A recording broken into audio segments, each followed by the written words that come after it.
विवादों के बवंडर में फंसे ताज की चमक अब फीकी पड़ती जा रही है। ताजमहल और तीजो महाल्य को लेकर छिड़ा संग्राम अब धीरे धीरे बढ़ता चला जा रहा है। बीते दिनों दो युवकों ने ताज के अंदर गंगा जल चढ़ाया था, तो अब एक और महिला ने ताज में जलाभिषेक कर नए विवाद को भी जन्म दे दिया। बढ़ते विवाद के चलते ताज के दीदार के लिए अब नई गाइडलाइंस जारी कर दी गई। आखिर विवाद हो क्यों रहा है और इसे खत्म करने का रास्ता क्या है, इस रिपोर्ट में आपको दिखाते हैं।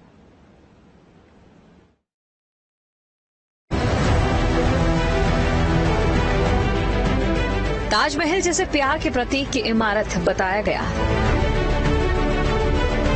ताजमहल जैसे सदियों पहले सफेद संगमरमर से सजाया गया। ताजमहल जिसने अपनी खूबसूरती के चलते दुनिया के 7 अजूबों में जगह बना ली। वही ताज आज विवादों के बवंडर में घिरता हुआ दिखाई दे रहा है। ताज को लेकर एक तरफ जहां हिंदू पक्ष का दावा है कि ये शिव मंदिर है, तो वहीं मुस्लिम पक्ष का ये कहना है कि ये शाहजहां द्वारा बनाया गया मकबरा है। देश दुनिया में मशहूर खूबसूरत इमारत ताजमहल पिछले कुछ दिनों से लगातार चर्चाओं में है। दरअसल आगरा में हिंदूवादी संगठन ताजमहल को तेजो महालय बताते हैं। उनका कहना है कि ताजमहल शिव मंदिर है और उनके पास तमाम ऐसे साक्ष्य हैं जो ये साबित कर देते हैं कि ताजमहल तेजो महालय है। इस बात को लेकर सबसे पहले योगी यूथ ब्रिगेड के यहाँ पर जो अध्यक्ष है, उन्होंने एक याचिका आगरा दीवानी न्यायालय में डाली, जिस याचिका को कोर्ट ने मंजूर भी कर लिया और उस पर अब आगामी सुनवाई होनी बाकी है। लेकिन उसके पहले से लगातार हिंदूवादी संगठन आगरा को यानी ताजमहल को तेजो महालय बताते हुए कई बार जलाभिषेक की मांग कर चुके हैं और कई बार यमुना किनारे से उन्होंने जल चढ़ाने की कोशिश भी की। मामला कोर्ट में है, चर्चा चल रही है, लेकिन इसी बीच पिछले 15 दिनों में ताज पर 2 बार गंगा जल भी चढ़ा दिया गया।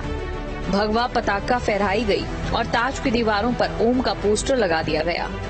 ताजमहल में 15 दिन के भीतर 2 बार मुख्य गुम्बद पर गंगा जल चढ़ाया गया। सबसे पहले 2 युवक जो मथुरा के थे और अखिल भारत हिंदू महासभा के कार्यकर्ता थे, इन्होंने ताजमहल पर जाकर गंगा जल मुख्य गुम्बद पर चढ़ाया और एक वीडियो भी बनाई। उसके बाद उन पर मुकदमा दर्ज हुआ और उनको गिरफ्तार किया गया। और उसके ठीक बाद सावन के 30 सोमवार पर ऐसा देखा गया कि एक महिला जो है वो यहाँ पहुंचती है और मुख्य गुम्बद पर ताजमहल पर न सिर्फ गंगा जल चढ़ाती है बल्कि एक भगवा पताका जो है वो वहां पर लहराने का काम करती है। तो कुल मिलाकर ये देखा गया है कि ताजमहल को लेकर अब हिंदूवादी संगठन जो है वो अब एकजुट होकर, एकत्रित होकर जोर शोर से अपनी मांग उठा रहे हैं और इस बात को कह रहे हैं कि अगर ताजमहल में नमाज पढ़ी जा सकती है तो फिर यहाँ पर पूजा पाठ क्यों नहीं किया जा सकता, जलाभिषेक क्यों नहीं किया जा सकता। मथुरा के रहने वाले अखिल भारत हिंदू महासभा के 2 कार्यकर्ताओं के बाद ताजमहल पर गंगा जल चढ़ाने वाली महिला मीरा राठौर भी अखिल भारतीय हिंदू महासभा की कार्यकर्ता है। मीरा राठौर सावन के दूसरे सोमवार को कांवड़ लेकर आई, जिसे वो ताजमहल में चढ़ाना चाहती थी। उनका कहना था कि भगवान शिव ने उन्हें सपने में आकर ऐसा करने के लिए बोला। कांवड़ चढ़ाने में नाकाम होने के बाद सोमवार को उन्होंने ताजमहल के मुख्य गुम्बद पर बोतल से जल चढ़ा दिया, साथ ही भगवा पताका भी फहरा दी, जिसके बाद मीरा को सुरक्षा एजेंसी CISF ने अरेस्ट कर लिया। इससे पहले भी 2 युवकों ने ताज के मुख्य गुम्बद पर जल चढ़ाया था।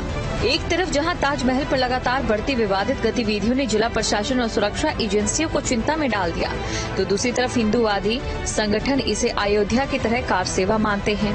ताजमहल को शिव मंदिर मानकर यहाँ शिला पूजन करना चाहते हैं। जिस तरीके से हमने अयोध्या को पाया है कोर्ट के माध्यम से, सड़क पर भी संघर्ष हुए, ठीक उसी कड़ी में यहाँ पर तेजो महालय के लिए भी हम लोग सड़क पर संघर्ष कर रहे हैं। लगातार हम लोग बात दाखिल भी किया है कोर्ट में और कोर्ट में बात दाखिल करने के बाद हम लोग वहाँ पे गंगा जल भी चढ़ा रहे हैं। गंगा जल चढ़ाने का उद्देश्य हमारा ये है कि वे वास्तव में तेजो महल है और सावन के महीने में पवित्र महीना होता है, हिंदू धर्म के अनुसार शिवरात्रि होती है, तो यहाँ पर मेरे भोलेनाथ अगर बिना दुग्धाभिषेक जलाभिषेक के रहेंगे तो कहीं ना कहीं सनातनियों के लिए शर्म की बात है। सावन का महीना चल रहा है, जलाभिषेक दुग्धाभिषेक होना चाहिए, उसमें हिंदू त्योहारों पर हमें परमिशन मिलनी चाहिए, उसमें पूजा अर्चना करने की। ये किताब है ताजमहल मंदिर भवन पुरुषोत्तम मोग जी की। इसमें सारे साक्ष्य हैं, कमल का फूल, आम के पेड़ की पत्तियां, नारियल, त्रिशूल, ये सारे साक्ष्य हमने वहाँ अदालत में पेश किए हैं।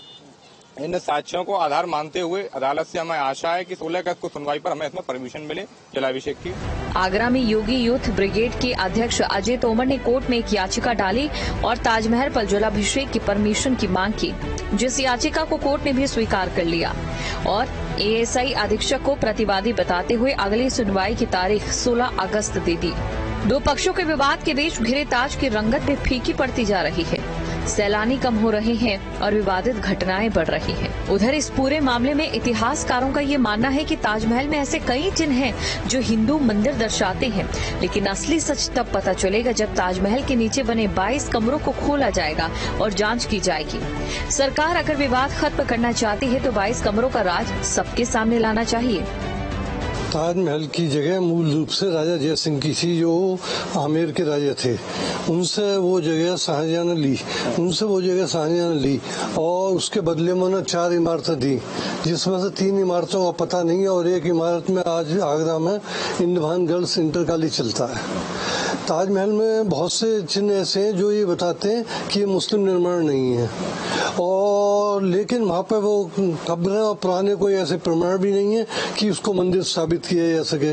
इसलिए सबसे बेहतर ये है कि ताजमहल के नीचे जो 22 कमरे बने हुए हैं उन कमरों को खुलवाया जाए और उनको देखा जाए। अगर उनमें कोई चिन्ह हिंदू धर्म से संबंधित मिलते हैं, शिवलिंग मिलते हैं, प्रतिमाएं मिलती हैं और कोई चीज मिलती है, तो ये माना जाए कि मूल रूप से मंदिर है।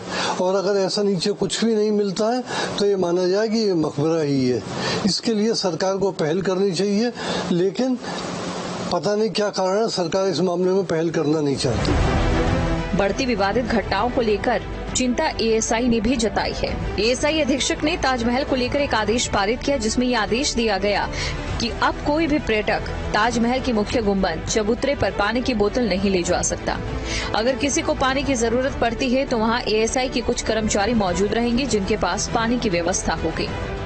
जो घटना हुई है उसको देखते हुए कुछ चीजें रिस्ट्रिक्ट की गई हैं। मेन मौसोलियम पे विजिटिंग ड्यूरेशन को मिनिमाइज किया गया है। अब आप जाएंगे, आप मॉन्यूमेंट के अंदर से देख करके वापस आ जाएंगे, आपको वहां रुकने नहीं दिया जाएगा पर्यटक को। एक दूसरा, आप कोई चीज कैरी नहीं करेंगे इंक्लूडिंग पानी की बोतल।